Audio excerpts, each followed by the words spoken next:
할렐루야. 사랑하는 성도 여러분, 우리 기독교의 능력은 어떤 교리에 있는 것이 아니고 어떤 라이프스타일에 있는 것이 아니고 어떤 종교적인 삶의 패러에 있거나 어떤 관습에 있는 것이 아니라 한 삶을 변화시키는 능력이 있는 줄 믿으시기 바랍니다.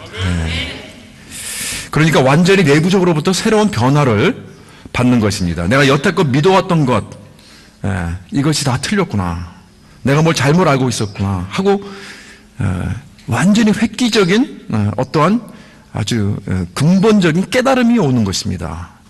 여태까지 내가 뭔가 속고 있었구나, 내가 잘못 알고 있었구나, 그걸 깨닫는 겁니다. 그게 아니었구나, 내가 잘못 살고 있었구나, 이걸 깨닫는 거예요.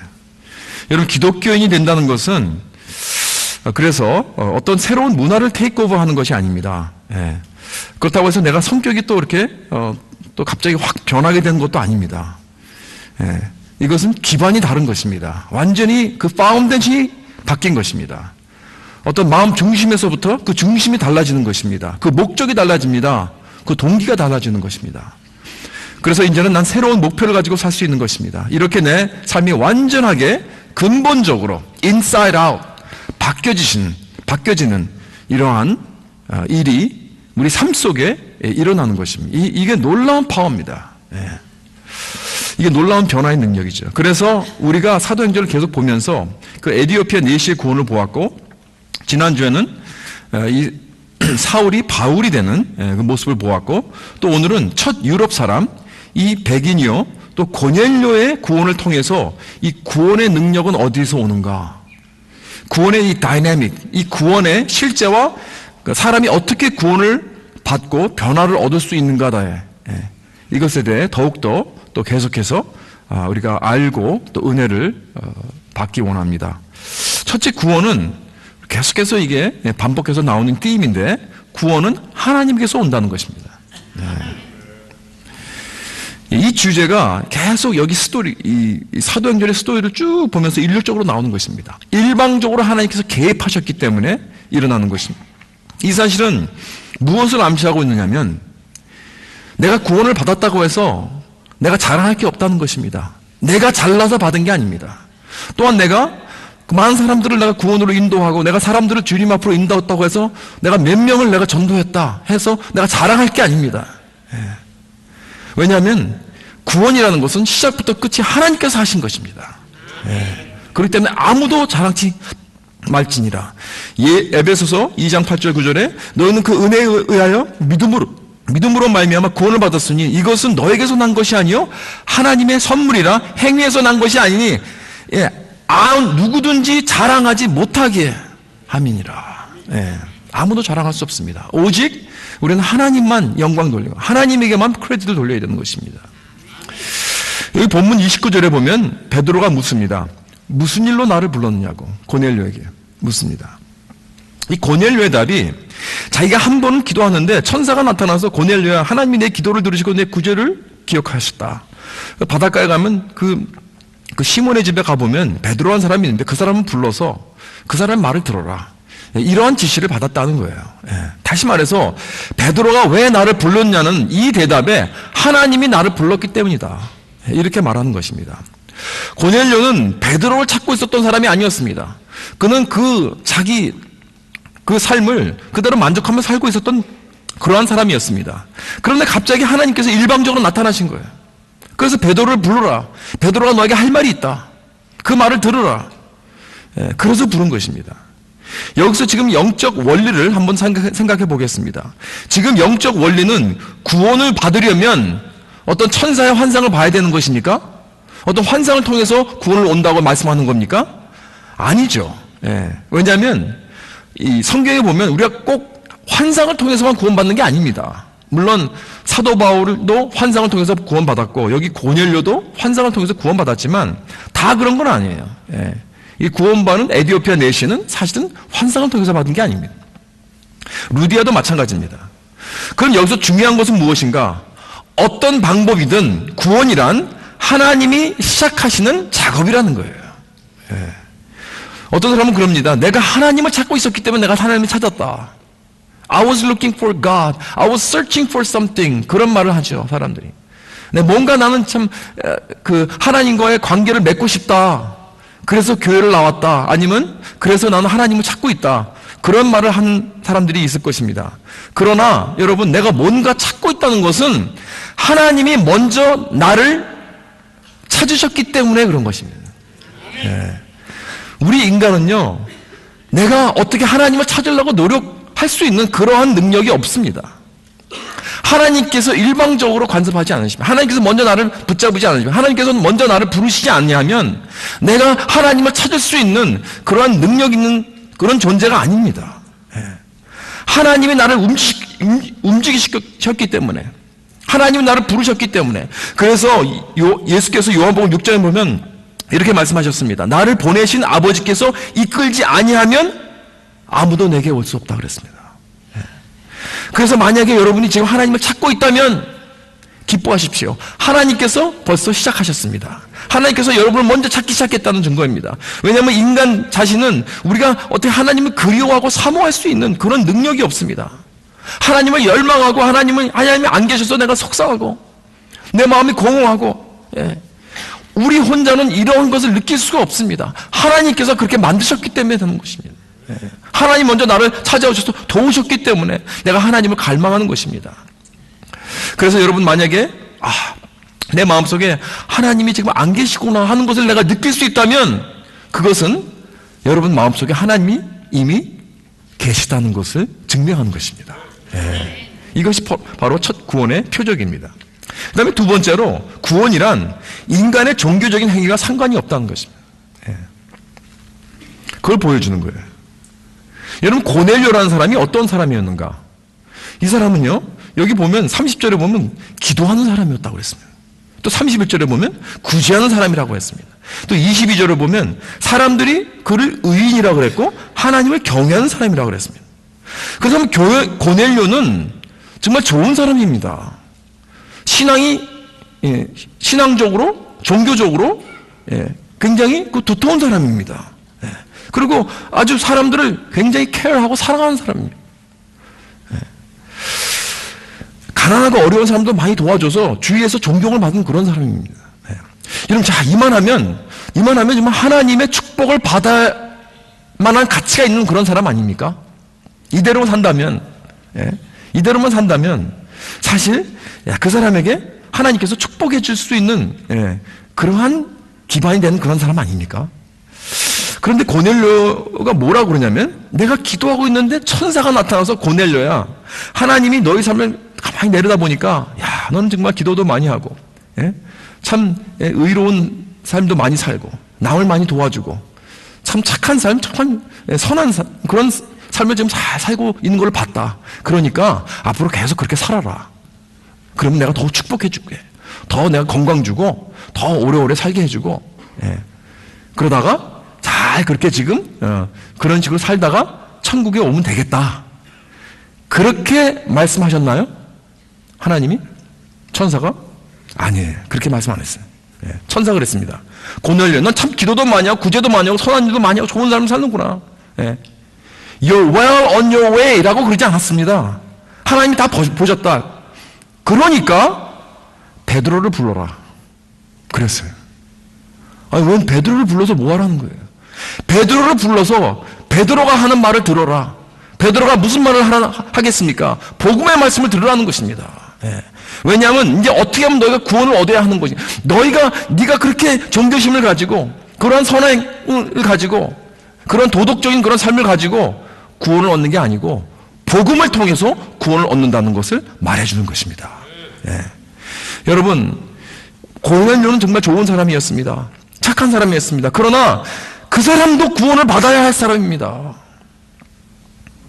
그래서 베드로가 필요한 것입니다. 베드로의 복음 메시지가 필요한 사람은 이렇게 고넬료 같이 착하고 좋고 종교심 많고 겉으로 보기에는 많은 사람들이 존경을 받고 나무랄 데가 없는 그러한 사람도 구원이 필요합니다. 복음이 필요합니다. 요한복음 3장에 나오는 니고데모도 그랬죠. 니고데모 같은 사람은요, 정말 도덕적으로 갖추고 다 갖춘 사람입니다. 종교적으로요, 이스라엘 유대교의 그 리더입니다. 정말 흠없고 존경스러운 종교적 리더였습니다. 그런데 예수님께서 그에게 뭐라고 하십니까? 사람이 거듭나지 않으면 하나님 나라를 볼 수 없느니라 그랬습니다. 너 같은 사람도 아무리 겉으로 보기에 정말 나무랄 데 없고 매끈한 그런 사람 같이 보여도 다시 태어나야 된다. 다시 시작해야 된다. do over 해야 된다는 거예요. 예. 니고데모가 그런 것이, 아니 도대체 내가 여태까지 얼마나 노력을 해서 이 자리에 왔는데, 예? 내가 이룬 이 업적이 어떤 건데, 어떤 희생을 하고 내가 어떤 노력을 해서 이렇게 얻은 건데, 아니 나 같은 사람이 하나님에게 인정받지 못한다면 누가 인정받겠습니까? 그럴 것입니다. 여러분, 우리는 이렇게 생각을 합니다. 그러니까 고넬료나 니고데모나 바울 같은 사람이나 다 마찬가지입니다. 이 사람들은 종교적으로 도덕적으로 전혀 하자가 없는 그런 사람들이었습니다. 성경도 잘 아는 사람들이었습니다. 지위가 있고 권세가 있고 돈도 많았습니다. 옛날에는 돈이 많았다는 것은 부자는요 하나님의 축복을 받았다고 생각을 합니다. 그렇기 때문에 그 사람들이 부자라는 거예요. 축복을 받았으니까. 세상적으로 놀라운 업적을 이룬 사람들입니다. 그렇다면 이 좋은 사람들에게 예수님께서 주시는 말씀이 무엇인가? 그것까지는 안 된다. 다시 태어나야 된다. 구원을 받아라. 복음의 말씀을 들어라. 복음을 믿어라. 나를 따르라. 다시 시작하라는 것입니다. 여태껏 자기들이 믿고 의지해왔던 걸 완전히 그것을 다 산산조각 내어버리십니다. 왜냐하면 그들이 생각할 때 다시 태어날 사람들은 자기들이 아니라고 생각했어요. 다시 태어날 사람들은 저 창녀와 세리와 죄인들, 홈리스 같은 사람들, 길바닥에서 살고 있는 인생의 낙오자들, 도덕적으로 종교적으로 완전히 타락한 사람들, 그렇지 우리같이 매끈하고 VIP 같은 사람들이 처음부터 다시 시작해야 된다고요? 이게 무슨 말입니까? 왜냐하면 구원은 우리의 종교적인 행위로, 우리의 도덕적인 행위로 얻는 게 아니기 때문에 그렇습니다.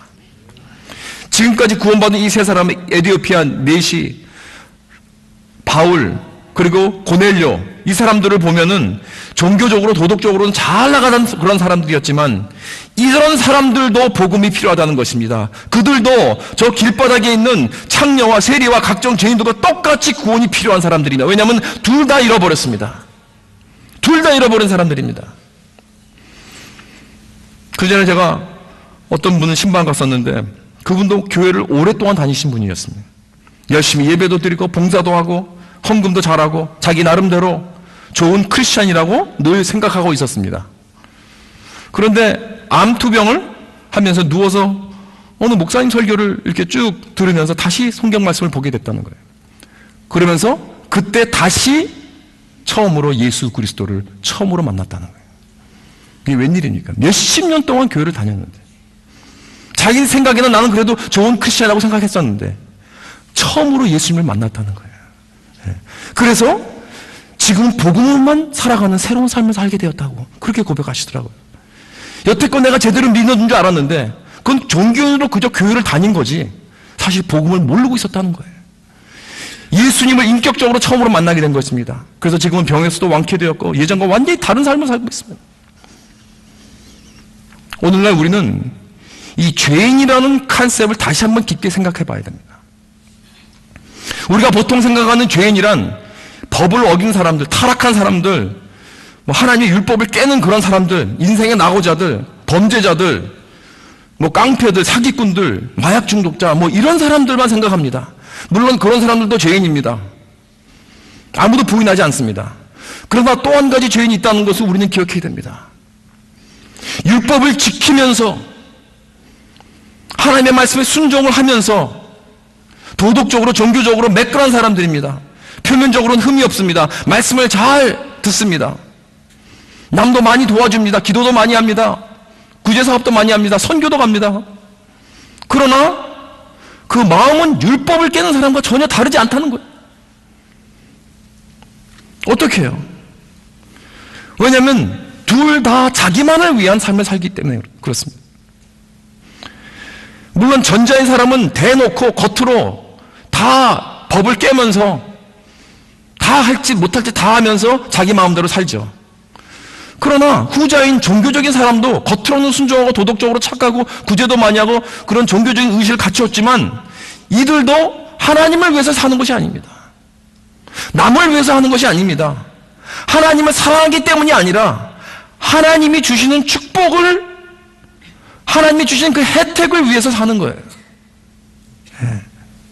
내가 이렇게 잘 행동을 해야, 내가 이렇게 순종을 해야 하나님이 날 축복해 주시겠지. 내 사업을 잘 되게 해주시겠지. 나에게 건강 주시겠지. 내 자녀들이 잘 되게 해주시겠지. 그러니까 종교적인 사람은 그 종교적인 삶이 하나님을 사랑하기 때문이 아니라, 그 은혜에 감사해서가 아니라 하나님께 뭘 얻기 위해서라는 거예요. 그러니까 자기의 종교적인 의식과 선행은 남을 위한 것도 아니고 하나님을 위한 것도 아니고 자기만을 위한 것입니다. 다 자기를 위한 거예요. 그러니까 그 마음은 하나님을 떠난 사람입니다. 똑같습니다. 온갖 죄를 다 저지르고 다니는 사람이나 그 사람이나 다 하나님을 떠난 사람은 마찬가지입니다. 예수님 당시에 바리새인들이 바로 이 함정에 빠진 사람들입니다. 겉으로는 세상 사람들은 너무나 차이나게 깨끗한 그러한 사람들이었습니다. 그러나 그들의 마음의 중심을 보시는 예수님께서 뭐라고 그러셨습니까? 그들에게 이 회칠한 무덤이라고 그랬습니다. 겉에는 회칠한 깨끗한 하얀 그러한 모습이지만 그 속 안에는 썩어져가는 송장이라는 거예요. 그 마음은 입으로는 주를 경배하지만 그 마음은 떠난 자들. 그래서 영어에 립 서비스라는 말이 나온 것입니다. 사랑하는 성도 여러분, 이렇게 우린 두 가지로 죄를 질 수 있다는 것을 우리는 꼭 기억해야 됩니다. 문제는 이겁니다. 둘 중에 어느 쪽이 더 파악하기 힘들까요? 그렇습니다. 하나님의 말씀을 지키면서 그 마음은 떠나 있는 사람입니다. 문제는 이 사람이 생각하는 죄인은 다른 사람이지 자기는 아니라고 생각을 해요. 절대로. 자기 모습 보니까 완전 매끈하잖아요. 나는 죄인이라고 전혀 죄인의 의식이 없어요. 나는 죄를 졌다고 생각을 하지 않습니다. 내가 죄인이라는 의식이 없어요. 왜? 열심히 교회 나오잖아요. 열심히 기도하잖아요. 열심히 구제하잖아요. 봉사하잖아요. 그러니까 죄인 그러면 딴 사람이지 자기는 아닙니다. 저 인생은 낙오자 같은 사람들이지, 불법을 행한 사람들이지, 자기에게는 해당이 안 된다고 생각합니다. 여러분, 그러나 그 마음은 바리새인같이 다 자기를 위한 헌신이지 남을 위한 것도 아니고 하나님을 위한 것도 아닙니다. 이 일을 해도 그저 책임감으로 내가 이 교회를 위해서 얼마나 희생을 했는데, 얼마나 내가 고생을 했는데 그 마음에 늘 분노가 있습니다. 그리고 교회를 안 다니거나 외부 사람들을 무시합니다. 내리봅니다. 용서 안 합니다. 종교적인 우월감이 있습니다. 자기보다 못한 사람들은요 쳐다보지 않습니다. 그리고 봉사는 하는데 그 마음에 기쁨이 없어요. 왜 사람들이 나를 알아주지 않는 거야? 왜 목사님은 나에게 고마워하지 않는 거야? 그러면서 늘 사람들의 인정을 바라고 있습니다. 이것이 바로 예수님 당시 바리새인들의 마음이었습니다. 그러니까 그들은 죄인 하면 저 창녀, 저 세리, 온갖 낙오자들, 자기는 절대 아니라는 거예요. 그렇기 때문에 예수님께서 차라리 창녀와 세리가 너희들보다 더 먼저 천국에 들어갈 것이다 그랬습니다. 왜냐하면 창녀와 세리들은요 자기들이 죄인인 거 압니다. 인정합니다. 누구보다 더 잘 알고 있습니다. 반면에 바리새인들은 남이 그렇기 때문에 그게 더 큰 문제예요. 여러분, 그래서 창녀들과 세리들에게 다가가서 당신 구원을 받아야 합니다. 그러면요 나도 압니다. 맞습니다. 그렇게 말하죠. 그러나 바리새인들에게 다가가서 구원을 받아야 합니다 라고 그러면 뭐라 그래요? 너나 잘하세요. 저 사람들한테 가세요. 이게 문제라니까요. 오늘날 이런 종교인들이 교회에 많이 있을까요? 물론입니다. 그렇다면 오늘날 교회가 무엇보다도 더 필요한 것은 이 구원의 메시지입니다. 복음의 메시지입니다. 우리 가운데 내가 교회를 잘 나온다고, 봉사 잘한다고, 연보 많이 한다고 구원받은 줄로 생각하는 사람들이 얼마나 많을 것 같습니까? 나더러 주여 주여 하는 자마다 천국에 들어간 것이 아니라 그랬잖아요. 나중에 주님 앞에 섰는데 주님께서 I do not know you. 그럼 어떡할래요? 사랑하는 성도 여러분, 나를 구원케 하는 것은 나의 종교적인 행위도 아니고 도덕도 아니고 선행도 아닙니다. 오직 복음인 줄 믿으시기 바랍니다. 그래서 이사야서 66장에 나의 모든 의는 걸레조각 같다 그랬습니다. 하나님 앞에서 나의 의는 내어줄 게 없습니다. 여러분, 나타낼 게 없습니다. 우리는 그저 하나님께서 우리에게 베푸신 놀라운 그 은혜, 예수 그리스도를 통한 그 십자가의 놀라운 그 은혜와 사랑에 감격해서 감사해서 내가 무엇을 주님께 드려야 하리까? 이런 마음으로 주님 앞에 나오는 것이지, 내가 뭔가 주님 앞에 얻으려고 나왔다면 여러분 그 마음 포기하십시오. 돌리십시오. 사랑하는 성도 여러분, 오직 예수 그리스도의 십자가를 통한 하나님의 은혜밖에는 없습니다. 이 진리를 알기 전에는 우리는 구원이 뭔지 모릅니다. 난 아직 거듭난 것과 종교인 것과 차이점도 모릅니다. 여러분, 복음이 진리라면 난 영적으로 괜찮은 사람이라고 자만한 사람은요, 그 사람은 심각한 문제가 있는 사람입니다. 그러나 난 영적으로 정말 심각한 문제가 있다고 생각하는 사람은 그 사람에겐 소망이 있습니다. 세 번째로 구원은 성령의 역사로만 일어나게 되어 있습니다. 첫째로 구원은 하나님이 시작하시는 것입니다. 둘째로 구원은 인간의 종교적, 도덕적인 행위와 상관이 없다는 것을 우리가 알아야 됩니다. 세 번째로 구원은 성령의 역사입니다. 여기 44절에 보면 베드로가 이 말을 할 때 성령의 말씀 듣는 모든 사람에게 내려오시니 베드로와 함께 온 할례받은 신자들이 이방인들에게도 성령 부어주심으로 말미암아 놀라니 이는 방언을 말하며 하나님 높임을 들음이로라 그랬습니다. 예수님은 니고데모에게도 성령으로 거듭나야 한다고 하셨습니다. 이 본문에 보면 성령을 통한 영적 변화를 볼 수 있는데 이 두 가지 표적이 나타나요. 46절에 보니까 성령이 임하니까 방언을 말하며 하나님을 높였습니다. 즉 방언과 하나님을 찬양하는 것입니다.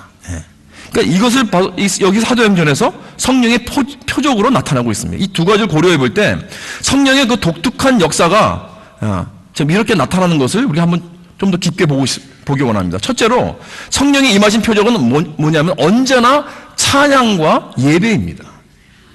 찬양과 경배를 울리는 거예요. 이 예배란 무엇입니까? 예배란 뭐냐면 우리의 그 대상의 가치를 올리는 거죠. 가치를 높이는 것입니다. 가장 높은 가치와 합당한 찬양을 가장 높은 분에게 합당하게 돌리는 것이 바로 예배입니다. 그래서 그를 존귀하게 여기고 사모하고 높이는 거예요. 이것이 예배입니다. 여러분, 세상 사람들도 다 예배하고 있어요. 뭔가 하나님을 모르는 사람들도 뭔가 자기 나름대로 가장 존귀하다고 여기는 것, 그것만 있으면 나는 행복하다. 가장 자기가 존귀하고 여기는 것, 그것을 경배하고 예배하고 가치를 높이고 있습니다. 자기가 몰라서 그렇지. 우리는 모든 사람에게는 그 마음속에 자기가 가장 존귀하게 여기는 그것이 하나가 있어요. 그것을 위해서 그것이 그 사람을 컨트롤합니다. 그게 있습니다. 그 마음속에서 깊이 사모하고 소중히 여기는 것, 어떤 경우에는 사람일 수가 있습니다.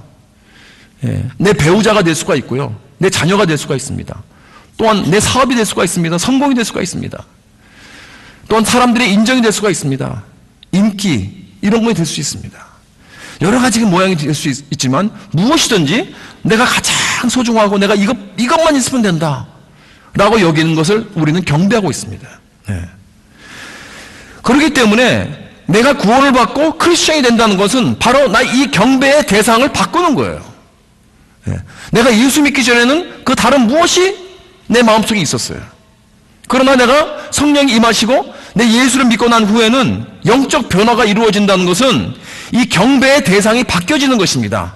왜냐하면 이것이 우상이기 때문에 내 마음의 중심에 있는 이 우상이 바뀌어야 난 비로소 구원을 받았다고 할 수 있는 거예요. 사랑하는 여러분, 성령이 내 마음에 들어오셔서 내가 그리스도의 그 십자가의 구속을 통해서 내가 얼마나 죄인이라는 것을 깨닫게 되고 하나님의 사랑을 체험하고 그러고 나면 내 안에 성령이 바로 이 우상을 무너뜨리십니다. 내 마음속에 있는 잘못된 경배의 그 대상을 완전히 불태워버리십니다. 그리고 그 대신 하나님의 놀라운 사랑으로 채워주시는 거예요.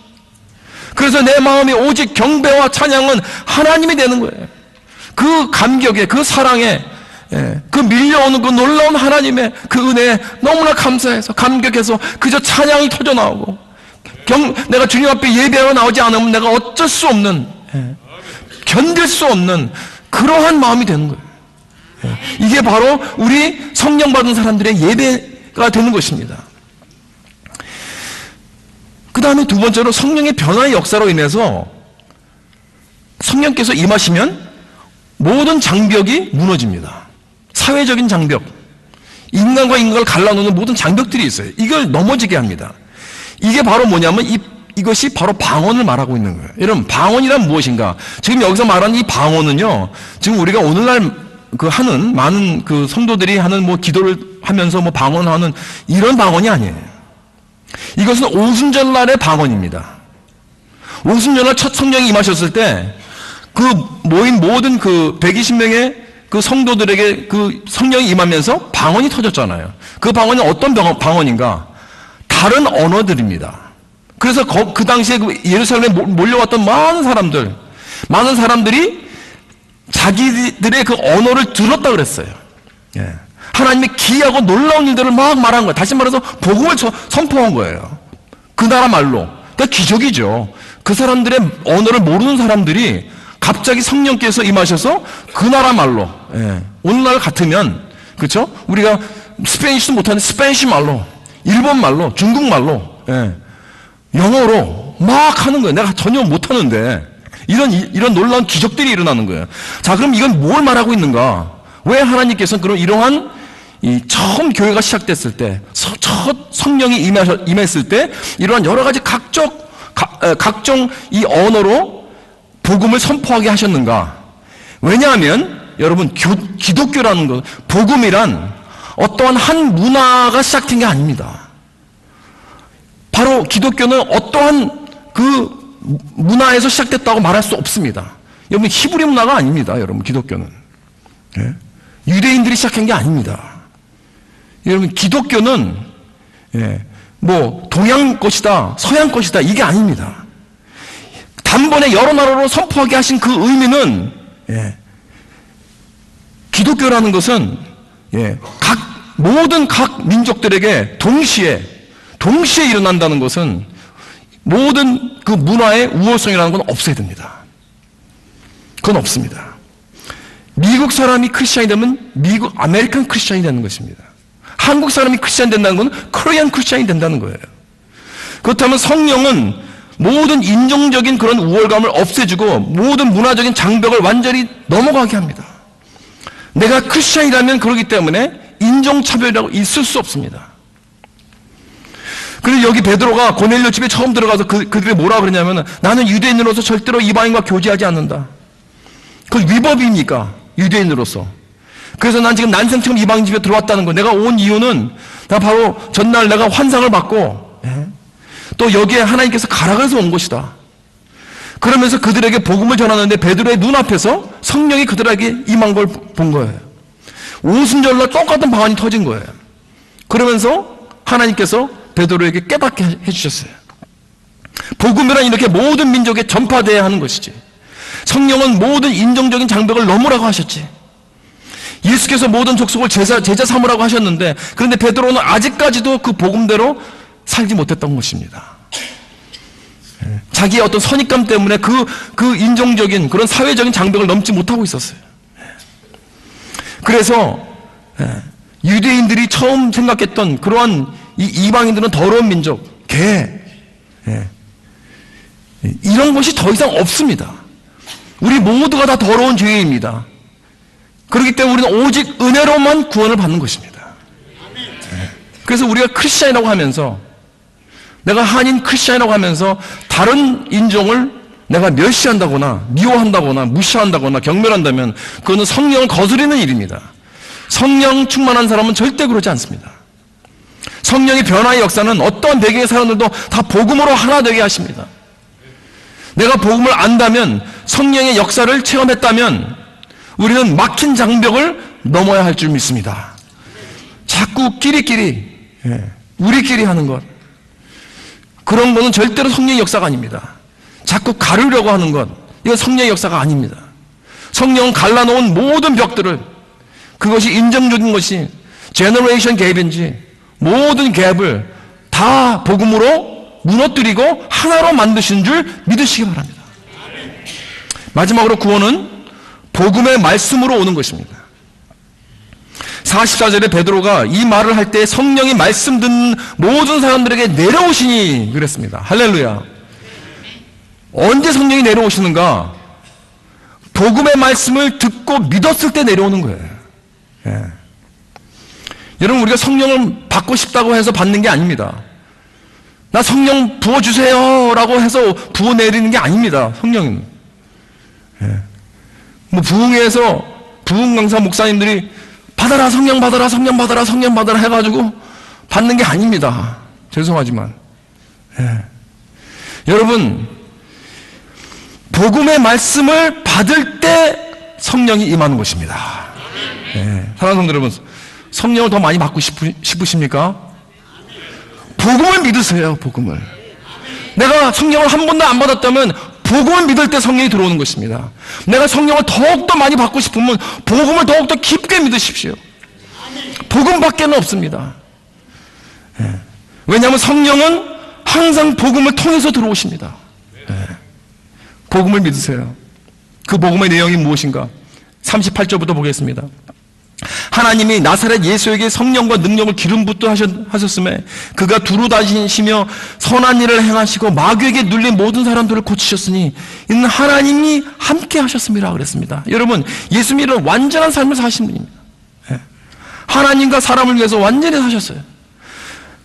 그래서 그분이 받아야 할 것은 축복입니다. 그런데 39절에 그들이 나무에 달아 죽였다 그랬어요. 예수님이 받아야 할 것은 완전한 삶 때문에, 하나님을 위해서, 사람을 위해서 완전한 삶을 사셨기 때문에 축복을 받아야 하는데 저주를 받으셨어요. 왜냐하면 구약에서 나무에 달린 자마다 저주를 받았다고 그랬거든요. 네. 그래서 왜 축복을 받아야 할 자가 저주를 받았는가? 우리를 대신했기 때문에. 우리가 받아야 할 그 저주를 대신 받으신 것입니다. 그런 예수님께서 그냥 죽었는지 어떻게 압니까? 나를 위해서 죽었는지 어떻게 압니까? 우리의 죄를 대신해서 죽으셨는지 우리가 어떻게 알아요?